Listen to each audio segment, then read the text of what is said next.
levels where you have got, continental sanctions, for countries that are engaged in lawlessness, and the African Union should definitely have a role. But the bigger point is that the guarantors of rule of the law across Africa are the people.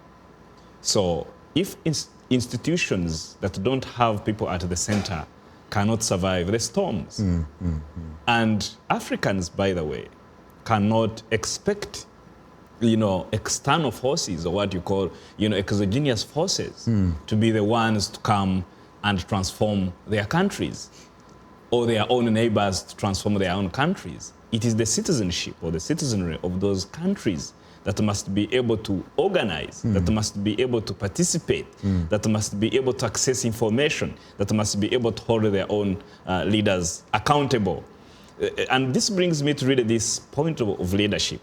I think there comes a lot of confusion between, authority figures who are presidents, who are prime ministers, and leaders. Authority figures are there because they are put there by people. Although when it's time for distress, usually people look to these authority figures for answers or scapegoat. When citizens also try to escape their own responsibilities, they scapegoat and put the blame on these authority figures. So there has to be a distinction, and we should realize that these authority figures can be leaders, some can be leaders and serve the public interest and public good. But the leaders and the leadership should be looked at really through the prism of everybody, the civil society, okay?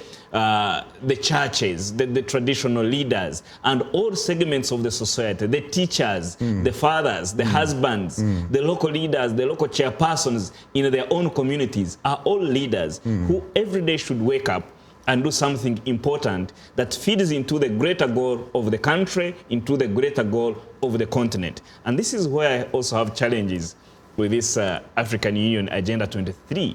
You can see that whereas it has these grand and fantastic ideas, it has not moved further to mobilize the people to be the guarantors, to be the perpetrators of development or of achieving the purpose and objectives of Agenda 2063. That's a major challenge.